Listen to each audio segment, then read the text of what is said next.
মুসাম্মদ নুসরত তাবাসসুম জ্যোতি, মহিলা আসন 50। আপনার সময় 5 মিনিট। ধন্যবাদ মাননীয় স্পিকার। আজকে প্রথমবারের মতো মহান জাতীয় সংসদে বক্তব্য রাখছি।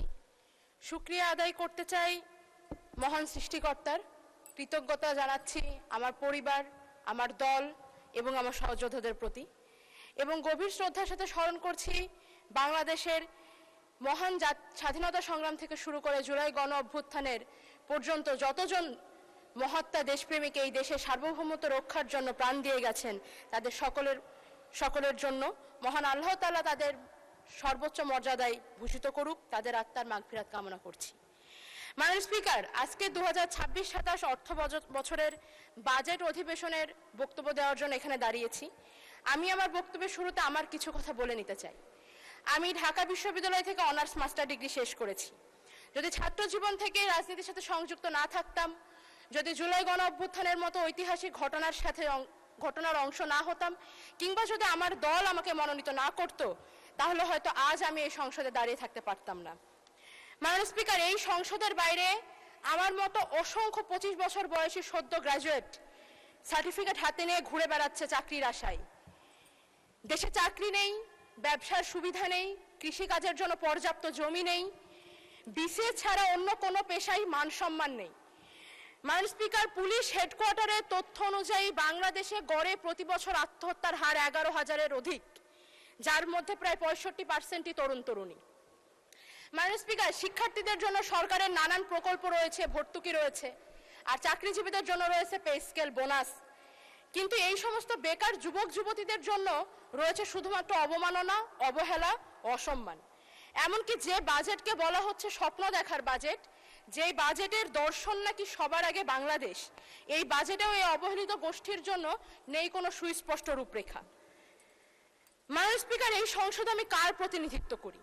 এই সংসদে আমি সেই সমস্ত তরুণদের প্রতিনিধিত্ব করি যারা স্বপ্নবাজ, যারা বুকে দেশপ্রেম, হাতে সার্টিফিকেটের গোছা আর কাঁধে পরিবারের বোঝা নিয়ে দেশ নিয়ে চিন্তা করে যায়, দেশের মাটিতেই থাকতে চায়, দেশেই কিছু করতে চায়। প্রতি সপ্তাহে সর্বোচ্চবার বিকাশ পেমেন্টে 50 জন হবেন পেমেন্ট চ্যাম্পিয়ন। জিতে নিন টিভি সহ আকর্ষণীয় সব প্রাইজ। মাননীয় স্পিকার, এই দেশ তাদেরকে কোনো সামাজিক অর্থনৈতিক নিরাপত্তা দিতে পারে না। তাদের নাগরিক হিসেবে আত্মসম্মান রক্ষায় কোনো ব্যবস্থা নেই, কোনো প্রস্তাবনা নেই। মাননীয় স্পিকার, আজ জাতীয় সংসদে বাংলাদেশের প্রধানমন্ত্রী উপস্থিত নেই। আমি শিক্ষিত বেকার তরুণদের প্রতিনিধি হিসেবে আপনার মাধ্যমে মাননীয় প্রধানমন্ত্রীকে অনুরোধ জানাতে চাই, আলোচনার সমালোচনার বাইরেও সত্যি সত্যি কাজে লাগবে এরকম কিছু নিয়ে আসুন। এই বিপুল কর্মক্ষমতাকে কাজে লাগানোর জন্য আমি কিছু প্রস্তাবনা রাখতে চাই। বর্তমানে সরকারি চাকরিতে শূন্য পদের সংখ্যা 4 লক্ষাধিক। সরকারি অফিস আদালতে পর্যাপ্ত লোকবল নেই। এই ক্ষেত্রে স্থায়ী জনবল নিয়োগের আগ পর্যন্ত চুক্তিভিত্তিক অসচ্ছল ও মেধাবী শিক্ষার্থীদেরকে অগ্রাধিকার ভিত্তিতে পার্ট টাইম কাজের সুবিধা করে দেওয়া যেতে পারে। এটি যেমন তাদের অভিজ্ঞতাকে সমৃদ্ধ করবে, তেমন তাদের সামাজিক ও অর্থনৈতিক নিরাপত্তা দেবে। আবার সরকারও লোকবল সংকট থেকে মুক্তি পাবে। মাননীয় স্পিকার, দক্ষ মানব সম্পদ গঠনের উদ্দেশ্যে বাংলাদেশের সরকার বিভিন্ন সময় বিভিন্ন কারিগরি প্রশিক্ষণ দিয়ে থাকে, কিন্তু বর্তমান যুগটাই টেকনোলজির যুগ। এই বিশ্বায়নের যুগে পুরো পৃথিবী মার্কেট প্লেস। যুগের সাথে তাল মিলাতে শিক্ষিত তরুণদের জন্য অন্যান্য কারিগরি প্রশিক্ষণের পাশাপাশি সরকারের উচিত সরকারি ইনভেস্টমেন্টে ফ্রিল্যান্সিং ট্রেনিং এর উপরে গুরুত্ব আরোপ করা। এতে তরুণরা স্বনির্ভর হবে, তাদের হাত ধরে বাংলাদেশে বৈদেশিক মুদ্রা আসবে এবং বেকারত্বের পরিমাণ কমে আসবে। আমি অনুরোধ জানাবো এই সমস্ত শিক্ষিত বেকার তরুণদের কথা গুরুত্বের সাথে মাথায় রাখার জন্য, কারণ আমাদের ভুলে গেলে চলবে না যেই গণ অভ্যুত্থানের মাধ্যমে বাংলাদেশ থেকে স্বৈরাচার বিতাড়িত হয়েছে, তার অন্যতম চালিকা শক্তি ছিল এই সমস্ত তরুণরাই। মাননীয় স্পিকার, জুলাইয়ের কথা মনে করিয়ে দিতে চাই, বছর ঘুরে জুলাই কিন্তু পুনরায় সমাগত। 2024 সালের এই জুলাই মাসে বুকের তাজা রক্ত ঢেলে দিয়ে শত শত মানুষ রাস্তায় নেমেছিল, রক্ত দিয়েছিল বাংলাদেশ থেকে স্বৈরাচারকে তাড়ানোর জন্য। 2 বছর পরেও কিন্তু সেই স্বৈরাচারের বিষ দাঁত আমরা ভাঙতে দেখিনি। এখনো তাদের সন্ত্রাস চারিদিকে জারি রয়েছে, এখনো তারা জোর গলায় হুমকি দেয়। এত মানুষ হত্যার জন্য তারা বিন্দুমাত্র অনুতপ্ত না। খুনি হাসিনা তার সিংহাসন টিকিয়ে রেখেছিল কালচারাল ফ্যাসিস্টদের কাঁধে পা দিয়ে। মাননীয় স্পিকার, এই সমস্ত কালচারাল ফ্যাসিস্টদের মোকাবেলা করার জন্য আমাদেরকে নিজস্ব দেশীয় কালচার এবং ইতিহাস ঐতিহ্যকে রক্ষা করতে হবে। আমরা হাসিনার আমলে দেখেছি মহান মুক্তিযুদ্ধ থেকে শুরু করে সংস্কৃতির প্রতিটি অঙ্গন তারা দখল করে নিয়েছিল। আমরা কিন্তু সেই পরিমাণ এফোর্টটা দিচ্ছি না মাননীয় স্পিকার।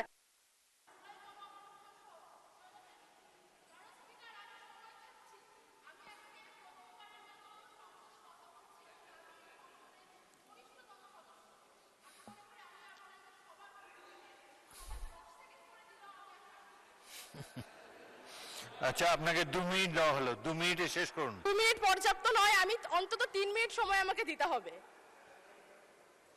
আচ্ছা বলেন। আমি প্রস্তাব রাখছি জুলাই গণ 3 মিনিট দেন ওনাকে।